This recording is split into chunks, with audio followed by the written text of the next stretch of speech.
Bonjour Kelly, Coucou Tara. je suis ravie de te retrouver aujourd'hui pour te rencontrer à travers cette interview. Merci de faire partie des intervenants qui partagent leur savoir et leurs connaissances sur la plateforme Pawa. Je suis ravie aussi de partager ça avec vous et de co-créer, de diffuser encore plus. Donc merci. Merci à vous. Aujourd'hui, on va parler d'ouverture du cœur et de chant médecine. Mais avant d'entrer dans ce sujet passionnant, est-ce que tu peux te présenter pour les personnes qui ne te connaissent pas? Alors, me présenter, c'est toujours une question un peu...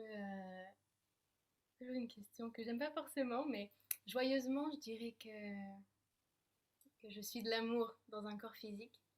Et plus sérieusement, pour répondre à ta question. Euh, alors, je prends mes sources de plusieurs points. Donc, si tu veux, toute mon enfance, en fait, je viens d'une famille assez traditionnelle et religieuse. Et donc, c'est en voulant sortir de ce cadre, si tu veux, que j'ai commencé à méditer, tu vois, à méditer, à lire plein de livres. Tu sais, c'est comme cette petite fille qui va à la bibliothèque et qui a soif, en fait, d'une connaissance qu'elle découvre seule. Et donc, voilà, j'ai commencé vraiment à aller dans ce monde comme ça et à découvrir un monde où il n'y a plus de peur, où c'est que de la liberté, que de l'amour et de l'intuition.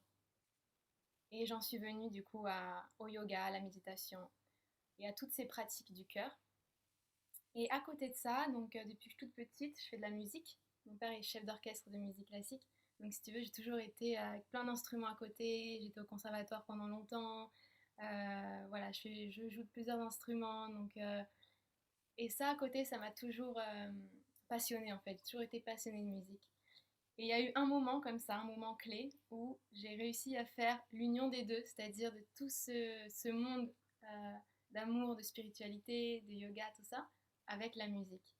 Et quand j'ai réuni les deux, bah, ça a donné tout ce qui est chant médecine, kirtan et chant du cœur de manière générale. Et après, je me suis plus arrêtée. Donc ça, c'est pour tout ce qui est côté musical. J'ai fait une formation de yoga avec Mathieu Baldron. Donc j'enseigne le vinyasa et le yin depuis 3 ans. Un peu plus de 3 ans, mais on va dire réellement depuis 3 ans. J'enseigne le yoga, j'ai fait une formation de Reiki, Reiki Master, quoi d'autre. Et aujourd'hui, si tu veux, pour être concise, c'est vraiment ouvrir les cœurs, amener les gens dans cet état d'amour, d'être amoureux de tout, voilà, par la pratique du chant, par la pratique du yoga, par la pratique de la danse intuitive, de la méditation en mouvement et de la méditation guidée. Donc j'allie tout ça et ça fait un beau mélange. Merci. Et comment ça s'articule tout ça au niveau de tes activités? Est-ce que c'est des choses que tu fais en individuel, en collectif? Comment ça se passe en plus là avec la crise? Est-ce que c'est des choses que tu pratiques en ligne en ce moment ou... Alors, si tu veux, là, j'ai vécu 6 mois entre Ibiza et Barcelone. Donc là, je viens de rentrer à Paris il y a quelques jours. Donc, quand j'étais sur Ibiza, j'ai pas mal partagé en ligne. J'ai essayé de faire des zooms souvent. Et là, j'espère pouvoir repartager plein de choses sur Zoom parce que je sens qu'on en a besoin et qu'on a tous besoin en fait de s'entraider, de partager, de diffuser qui on est. Donc oui, c'est surtout en Zoom. Bientôt en présentiel à Paris pour ceux qui sont sur Paris. J'espère ouvrir un petit espace chez moi pour accueillir les gens et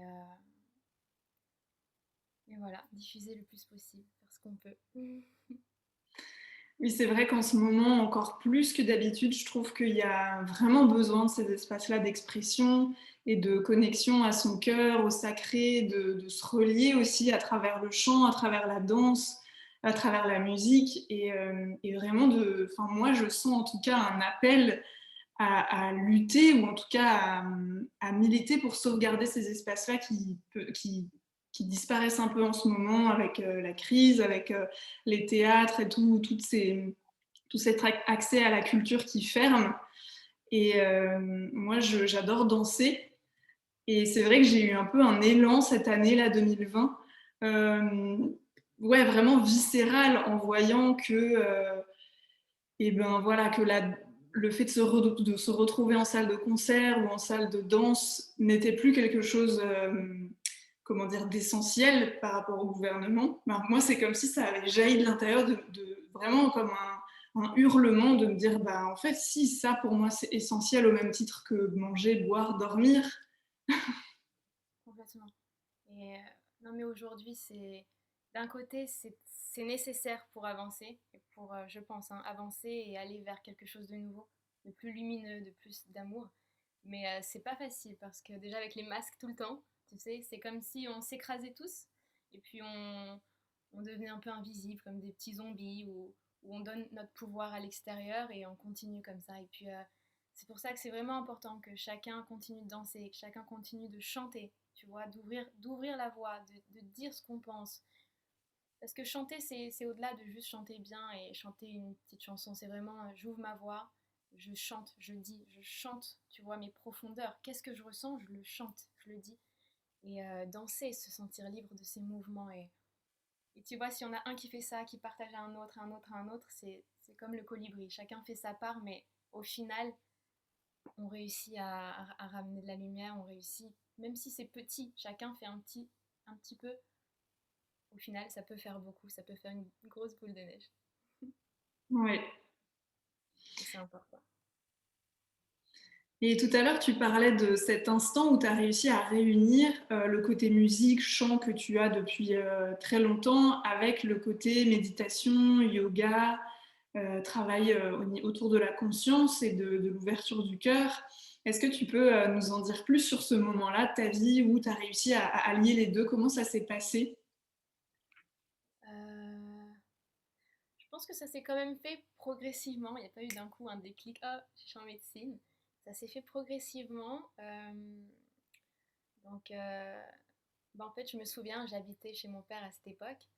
Et tous les soirs, en fait, en rentrant, je passais des heures au piano. Et en fait, je chantais pendant longtemps des mantras, des mantras, des mantras. Et mon père, qui est passionné aussi de mantras, on chantait ensemble en fait. Il venait, il s'asseyait à côté de moi et puis on chantait ensemble. Il prenait un tambour ou quoi. Et pendant des heures, on chantait. Et ça m'a vraiment ouvert parce que je pouvais facilement rentrer dans cet état de, de méditation profonde et d'ouverture du cœur. Et après, j'ai découvert plein de chanteurs sur YouTube, etc. Tout un monde que je connaissais pas. Et là, je me suis dit, ok, je vais aller vers cette voie-là. Et faire chanter les gens aussi, faire chanter les gens. Hmm. Soit regarder les gens dans les yeux et les voir chanter, peu importe ce qui sort, les regarder avec bienveillance. C'est vraiment ça qui est important. C'est faire comprendre aux gens qui sont là et qui vont chanter, d'ouvrir cet espace, de dire que ici, vous êtes en sécurité, vous pouvez chanter. Et là, il y a d'autres choses qui sortent parce qu'on n'est pas dans le comparatif, on n'est pas dans le comment, qu'est-ce qui va sortir. C'est vraiment, voilà, cet espace, il est plein d'amour, plein de bienveillance. Chanter, tu vois. Et là, Ouais. c'est intéressant. Oui, c'est hyper important et intéressant ce que tu dis, toi qui as étudié, qui est passé par le conservatoire où on va vraiment étudier la technique vocale en plus de tout le reste. Mais euh, j'imagine que les personnes que tu fais chanter, enfin je projette, hein, tu me diras si c'est vrai ou pas, mais souvent quand on n'a pas l'habitude de chanter et qu'on nous demande de chanter, on va souvent se focaliser sur ah oui mais je sais pas chanter ou ma voix est pas juste ou je vais chanter faux. Et, euh, et finalement, dans ce travail que tu proposes de chant médecine et d'ouverture du cœur, c'est plus le fait de chanter et de chanter ensemble plutôt que de chanter juste. Je ne sais pas ce que en penses là-dessus et du coup, quelle est la place finalement de la technique vocale dans ce que tu proposes. Euh, voilà, qu'est-ce que tu dis aux personnes qui viennent et qui ne savent pas chanter mais qui ont envie de chanter, de s'exprimer et de débloquer toute cette sphère de la voix aussi, comme tu disais, qui est hyper importante. Bien sûr.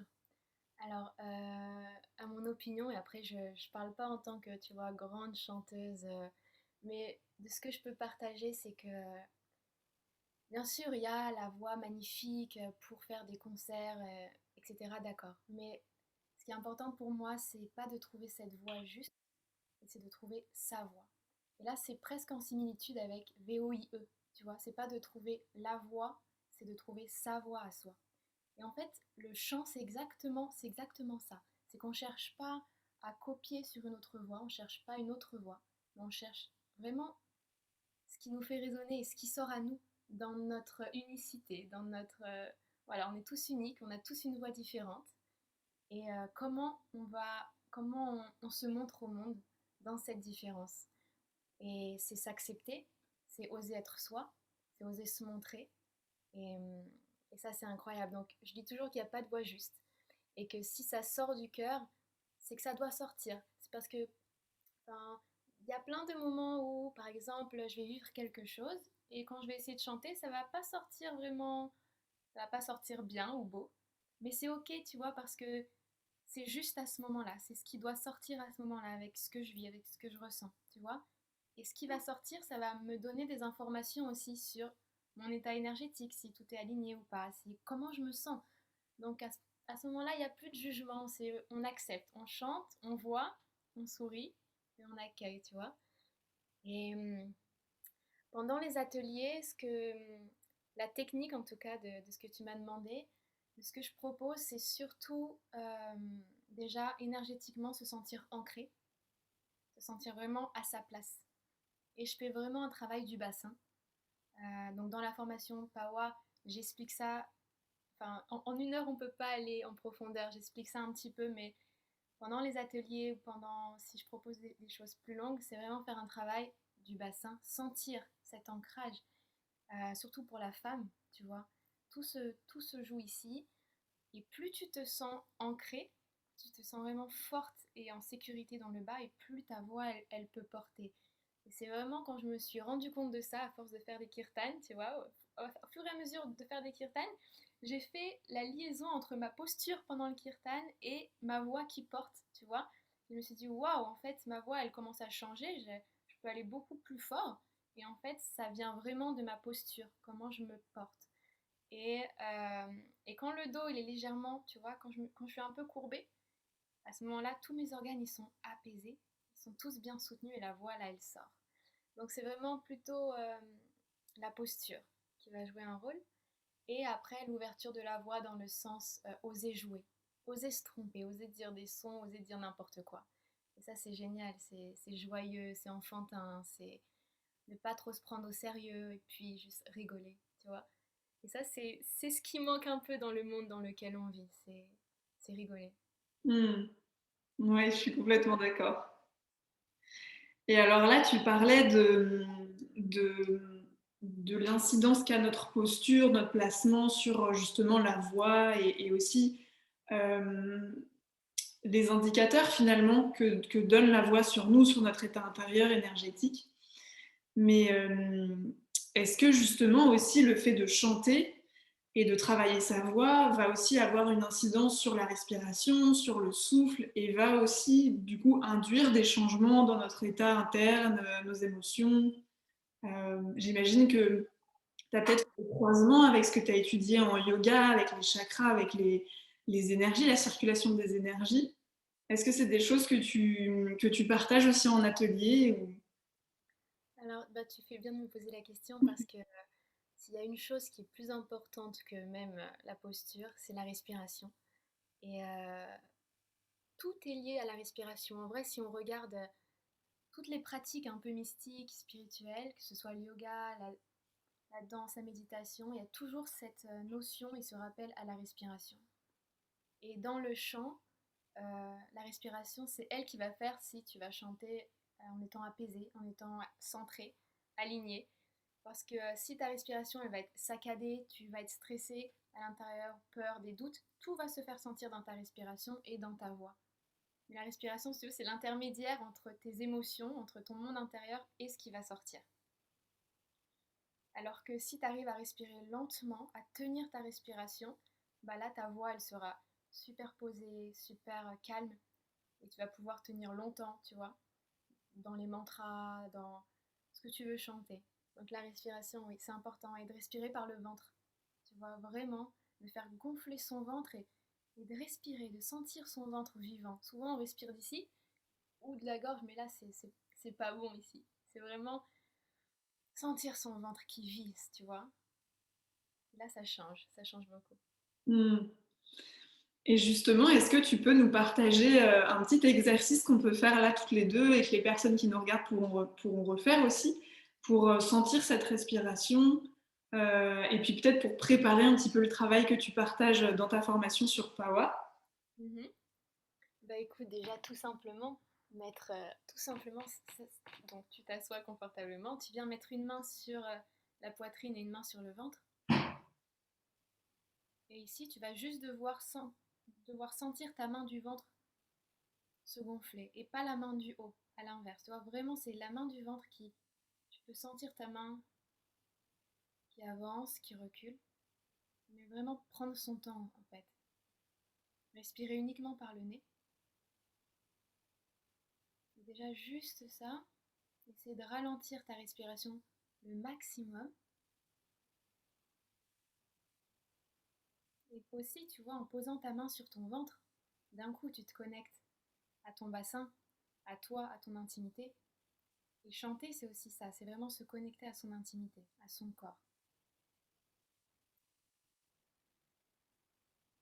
Tu vois. Parce que quand tu chantes, et ça c'est vraiment un point important, c'est tu te mets à nu en fait, vraiment. Tu te mets à nu et tu autorises les autres à te voir. Et, et c'est magnifique. Parce que il n'y a rien de plus beau que d'être transparent, tu vois, et de laisser cette lumière passer, de se diffuser. Et pareil pour les autres, tu vois. La lumière passe au travers de chacun et on est tous des canaux, tu vois, et on diffuse. Donc c'est ça, c'est se connecter à son corps, ses émotions, peu importe ce qu'il y a, peu importe ce que tu y trouves, c'est dire je t'accueille, je t'embrasse, je t'aime, viens dans mes bras, comme prendre un enfant dans ses bras. Et quand on chante, ça ne veut pas dire que forcément tout va bien, que tout est parfait dans notre vie, mais c'est juste, on prend tout ce qu'on y trouve, dans toute cette humanité, dans toute cette beauté des émotions, et on chante avec ce qu'on y trouve, avec authenticité, avec vérité. Il n'y a rien de plus beau que de chanter comme ça. C'est plein d'émotions et en chantant aussi, on comprend d'autres choses. Parce que quand tu chantes, le mental il s'éteint un instant et ça fait du bien.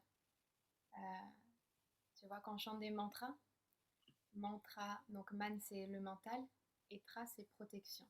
Donc quand tu chantes un mantra, que ce soit en sanskrit ou n'importe quelle autre langue, tu vas répéter et on dit que ça protège ton mental. Ça protège ton mental parce que une des choses, comment dire, pas des pires choses, mais ce qui amène beaucoup de souffrance à l'homme, c'est de croire son mental. De vraiment le croire, tu vois. Le problème, c'est que le mental, il parle beaucoup et il dit souvent des choses fausses. Euh, et nous, on le croit tout le temps.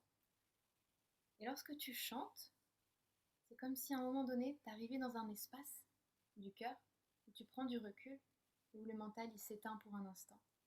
Et quand tu fais cet exercice plusieurs fois, déjà, ça te permet aussi dans la journée, quand tu as des pensées qui arrivent, tu dis, ok, je suis pas mon mental. Tu souris, tu dis, ok, tu peux être là, mais je te crois plus, je t'écoute, mais cela n'a plus d'importance pour moi, tu vois.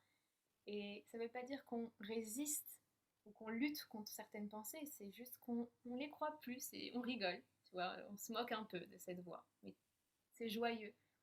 Et quand on chante, on arrive dans cet espace du cœur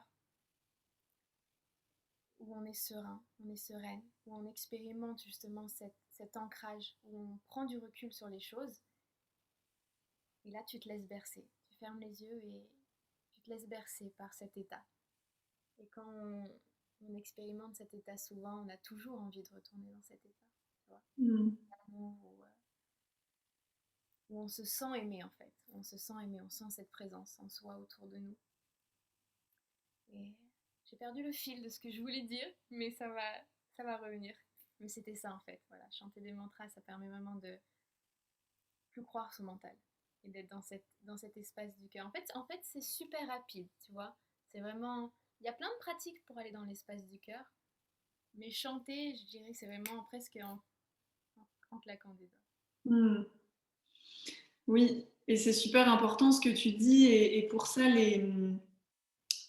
l'Orient nous apprend beaucoup de choses avec les pratiques où eux n'ont pas séparé le corps de l'esprit dans les voies spirituelles, par le chant, par le yoga, par, voilà, je sais pas, le tai chi, le qigong, enfin, peu importe, il y a vraiment une voie par le corps, alors qu'en Occident, on a depuis longtemps séparé le corps de l'esprit.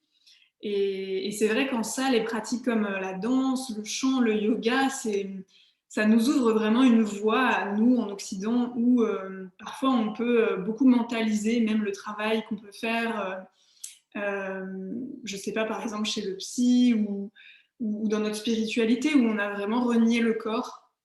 Donc en ça, je trouve que le chant et toutes ces pratiques qui passent par le corps ont vraiment beaucoup de choses à nous apprendre. Et c'est aussi pour ça que je pense qu'elles ont beaucoup de succès depuis plusieurs décennies en Occident. Je suis complètement d'accord avec tout ce que tu dis. Et je vais même rajouter quelque chose d'autre. Euh, j'ai envie de mettre l'accent sur tout ce qui va être chant et danse intuitif. Euh, moi, je suis une grande adepte des mantras, des chants. Bon, moi, j'aime vraiment beaucoup. Mais pour aller même un peu plus loin, c'est s'autoriser à chanter de manière intuitive. Tu vois, déjà, c'est une étape en vrai de chanter, de laisser sa voix sortir, de chanter des mantras. Tu vois, c'est vraiment des étapes. Mais il vient un moment donné où on lâche tout ça, où on lâche tous les mots qu'on nous a donnés, on lâche tout, et on a envie de sortir nos mots à nous, notre langage à nous. Et, et ce chant spontané, c'est tellement puissant parce que, et c'est comme la danse aussi intuitive, tu vois. Des fois, on a envie de suivre les mouvements d'un professeur, de quelqu'un. Mais je pense que sur le chemin, en tout cas sur le chemin du soi et de l'amour, il arrive un moment donné où on a envie de plus forcément se fier aux choses extérieures, parce qu'on n'en a pas besoin, on n'en a plus besoin, je dirais. Et il arrive un moment où on danse nos mouvements, on chante notre chant. Et ça, c'est super puissant, c'est tellement magnifique parce que tu es tellement dans la présence, tu vois, que tu réfléchis pas au mouvement d'après, au mot qui va suivre. C'est juste, tu fermes les yeux et tu laisses ce qui sort de cette présence. Et là, tu es super connecté parce que pour le coup, tu es un vrai canal et tu sors à chaque seconde ce qui vient à toi euh, en étant dans cet état. Et j'adore, il n'y a rien de... C'est tellement, tellement puissant et c'est tellement accessible à tous. C'est ça qui est génial, c'est que tout le monde peut chanter tout seul, tu vois déjà, et sortir ce qui lui vient. Mettre de la musique et danser ses mouvements. Il n'y a pas besoin de prendre des cours, pas besoin d'aller là-bas, là-bas. Maintenant, chez toi, tu peux chanter, tu peux danser. Et ça, c'est des outils de connexion à toi-même, tellement abondants, tellement, tellement géniaux. Et puis, et la danse et le chant, c'est vraiment des outils pour, si tu veux, on est tous plein d'amour à l'intérieur de nous. Et le chant et la danse, c'est juste des outils pour le faire jaillir et le matérialiser un peu dans la matière, tu vois, le faire sortir, le diffuser par les mouvements, par la voix. Et, et ensuite créer encore d'autres choses et que cet amour continue à germer partout. Hmm. Mm. Merci. J'ai une question qui me vient. J'en profite de discuter de musique et de chant médecine avec toi. Parce que à la maison, moi j'habite en colocation et depuis quelques mois, on a mis en place des soirées chant entre voisins avec mes colocs et nos voisins, donc c'est 2 fois par semaine en général. Et on chante des chants médecine. Et c'est vrai que la plupart de nos chants, c'est des chants beaucoup en espagnol, des chants amérindiens. Ça va être aussi des chants en anglais. Il va y avoir un petit peu des chants des Balkans aussi. Bon, des chants des mantras, etc. Et en fait, on se disait, ben, ok, c'est chouette, mais si on voulait chanter en français, ben, on ne savait pas trop quoi chanter. Alors oui, il y a quelques chansons, mais en tout cas, pas des chansons qui nous impulsent la même chose, la même, à la fois simplicité, comme les chants qu'on peut avoir en espagnol, qui sont très simples, qui sont très répétitifs, donc on les apprend vite et on peut vite les chanter ensemble. mais qui à la fois parle de choses essentielles, de la nature, de la spiritualité des animaux, de l'air, de l'eau. Et du coup, je me demandais si toi, tu avais des chants en français, si tu en connaissais ou pas. Question. Tu sais, pour être honnête, c'est vrai que la majorité des chants sont en espagnol, en sanskrit, en anglais, en hébreu, il y a toutes les langues, mais alors français, euh, j'avais traduit Viento, tu connais le chant Viento? Je l'avais traduit en français, donc la version est vraiment géniale. C'est très joli. Il y a La terre et mon corps, l'eau et mon sang aussi en français, assez chamanique avec le tambour qui est très beau. Mais il n'y en a pas beaucoup. Je pense qu'il faut inventer, tu vois, les siens en français. Ouais, Et c'est tellement simple en fait. Tu vois, il y a trois phrases que tu aimes, tu les écris, et ensuite vous les répétez ensemble, au tambour, n'importe quel instrument, et juste, tu vois, dans la joie de chanter. Et, ouais, c'est cool aussi de chanter ces chants. Moi, franchement, c'est quelque chose que j'adore. Chanter ces chants parce que tu les chantes différemment encore plus. ouais. Un peu intime et c'est encore plus touchant pour toi. Hmm. Ouais. Bah oui, oui, oui, non, mais c'est ça. Bah, du coup, j'en profitais pour te poser la question, mais c'est vrai que bah ouais, on s'interrogeait et ça montre aussi.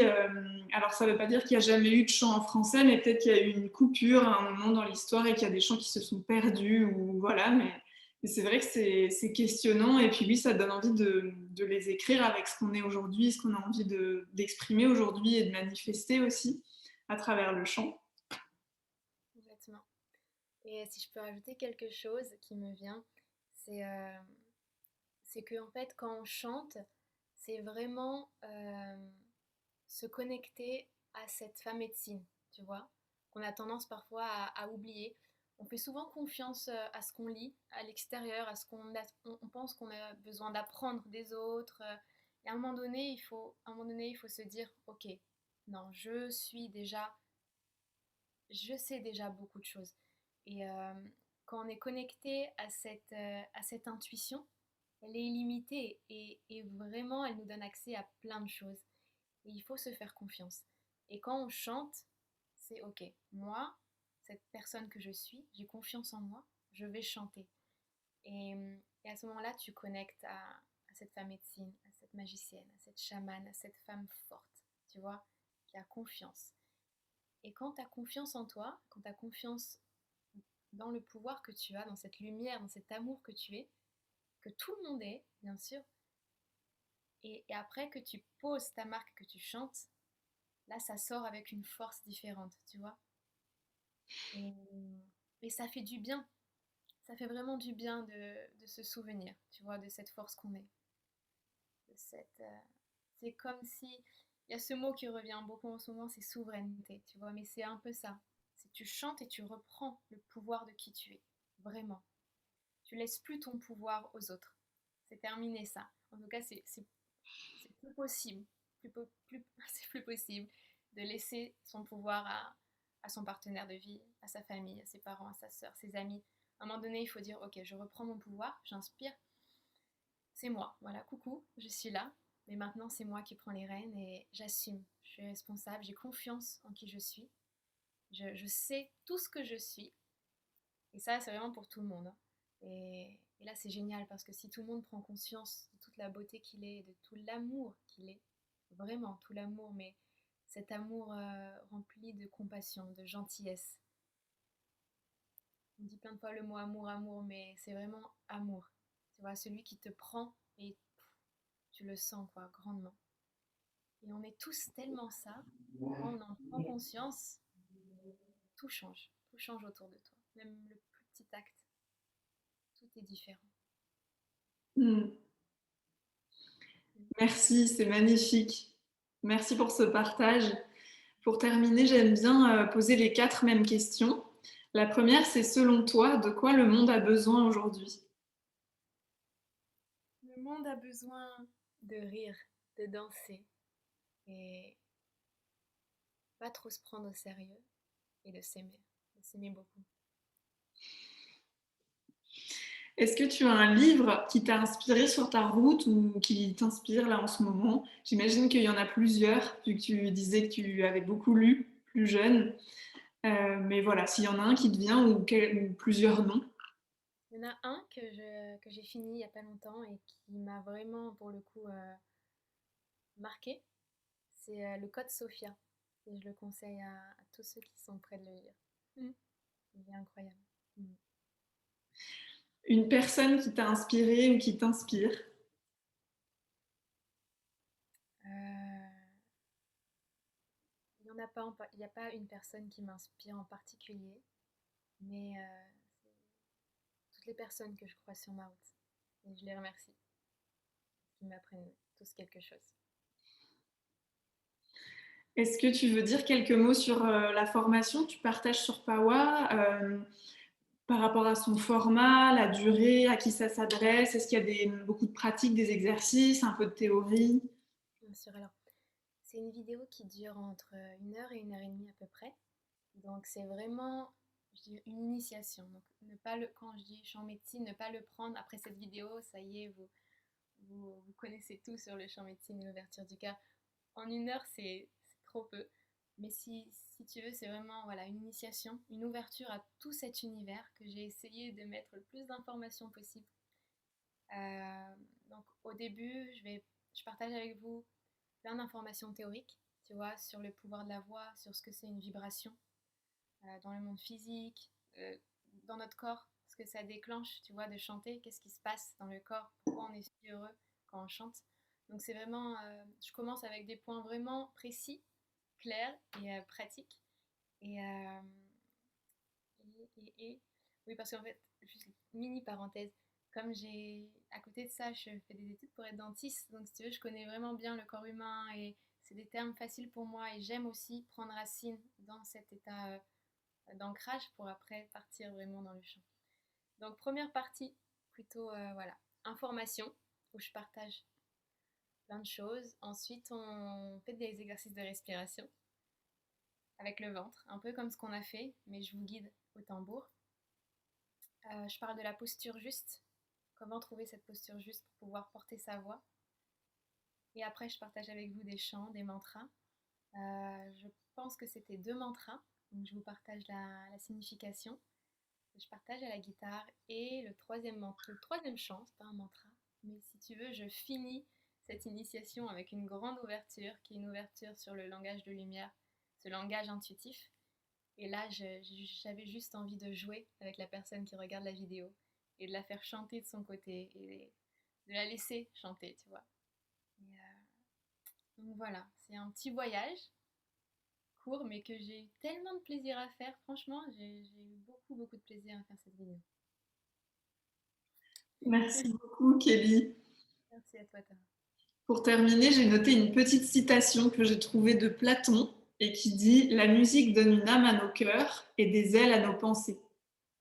Oui.